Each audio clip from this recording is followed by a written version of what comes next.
marks the 31st anniversary of the Tiananmen Square massacre in Beijing.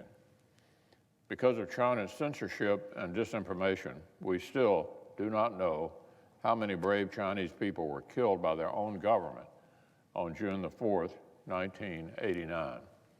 Conservative estimates say hundreds, others say thousands. A burst of violence against peaceful democracy protesters, weeks of arrests, roundups, and executions. And then, Madam President, total silence. Never since have Chinese people been able to freely and openly remember the atrocity. Never, outside the oasis of Hong Kong, has a single formal gathering of on Chinese soil been permitted to commemorate the victims. Now, even that oasis of freedom is at risk. We learned this week that under new pressure from Beijing, Hong Kong is refusing to permit the annual candlelight vigil for the first time ever. This year, the Chinese Communist Party wants no candles lit, even in Hong Kong, just more darkness. 31 years ago, brave Chinese flooded that public square and others across their nation in the fervent hope that economic liberalization would also lead to a less authoritarian, more open society. What they got were bodies littering the ground. A shocked world sanctioned the PRC, but as time passed, the world relaxed somewhat and returned to a strategy of welcoming China into the global public square, bringing the PRC into international institutions in the hope that an included China would actually play by the rules. Time and again, those hopes have been dashed. The last few months have been their own tidy case study in what kind of global actor the so-called People's Republic has chosen to be. Their response to the coronavirus pandemic that started in their own country was to silence their own doctors, imprison their own people, shut down important research, and lie to the rest of the world while hoarding supplies for themselves. The CCP's selfishness and failures fueled a worldwide catastrophe. And ever since, they've tried to use that catastrophe as a smokescreen for other aggression. While they thought the rest of the world was distracted, China has cracked down on Hong Kong, conducted provocative military exercises near Taiwan, expanded their bullying in the South China Sea, pressured the Philippines, and literally initiated physical fighting with India in the Himalayas. Oh, and according to press reports, they also found the time to mount online disinformation campaigns to hurt America and divide us among ourselves. Bad actors linked to Beijing have reportedly flooded Twitter to exploit the death of George Floyd and increase hostility among Americans. Even in official channels, CCP leaders mock America and imply our society is no better than their tyranny. Now, as an aside, Madam President, some Democrats here in Washington seem to have swallowed the Chinese propaganda and set out to amplify it themselves, including from right here on the Senate floor. Yesterday, right here in the Senate chamber, the Democratic leader explicitly compared American men and women in uniform to the Chinese murderers who committed the massacre in Tiananmen Square. Leader Schumer said that when he saw images of American men and women in uniform standing near the recently defaced Lincoln Memorial and protecting the right to peaceful protest, quote, "You cannot help but think of Tiananmen Square." That's what he said. Well, I'm sure Beijing was thrilled with this shameful comparison, a propaganda victory for Communist China, gift wrapped with the compliments of the Democratic Party, delivered just in time for this bloody anniversary.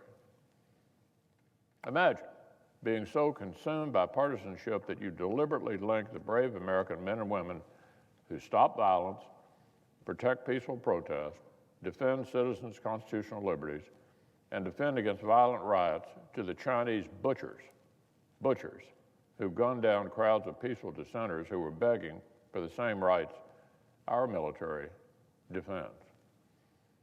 In America, the police help peaceful marchers march. Over there, they gun them down. If anyone is having trouble distinguishing these things, the problem is not with our nation, it is with them.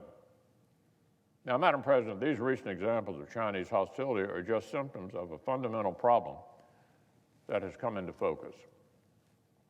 Decades ago, the United States and the rest of the world made a calculated bet that welcoming China into the fold would cause them to mend their ways. 20 years ago, President Clinton argued for admitting China into the WTO because, quote, economic innovation and political empowerment will inevitably go hand in hand. Many smart people made that wager, President in both parties, but we should never use words like inevitable. President Clinton also said China has been trying to crack down on the internet. Good luck. Back in the year 2000, the transcript says that was greeted with laughter. Well, no one's laughing now. China's leaders have pounced on every inch of economic space in the world that the world has afforded them, and then some. They've cheated on trade, stolen foreign technology, they've executed on long-term plans to dominate key global industries, they've weaponized foreign aid to bring developing countries under their thrall. So the Chinese economy has leapt forward. The Chinese people enjoy greater prosperity, which they sorely needed after decades of communist mismanagement. But all of this money and innovation have not brought the people any more freedom. They've given CCP elites better high-tech tools to oppress their own people and more leverage to undermine the international system. Rather than importing liberty into China, this economic integration seems to have been rather more successful at exporting their authoritarian preferences to the rest of us.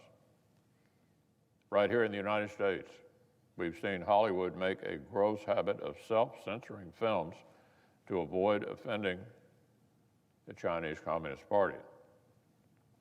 We've seen the NBA prioritize its profits in China and throw an employee under the bus who spoke out for Hong Kong.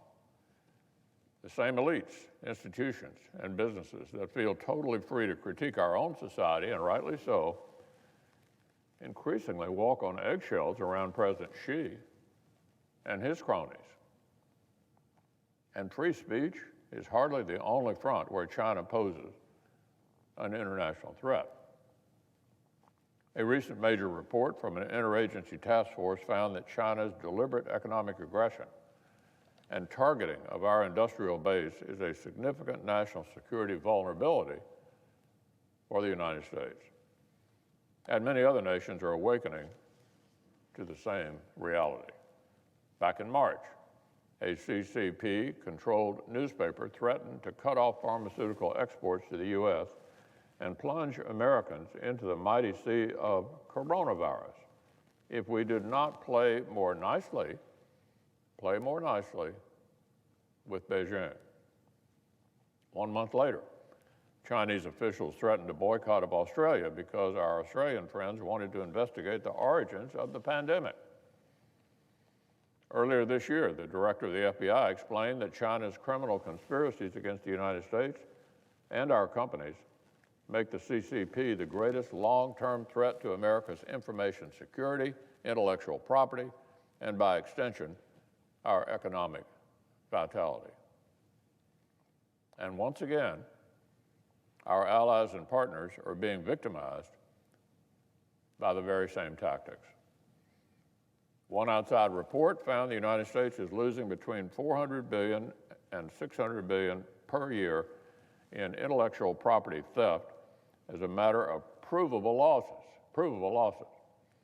And that figure does not account for second-order losses such as jobs and infrastructure. So let's put that in perspective.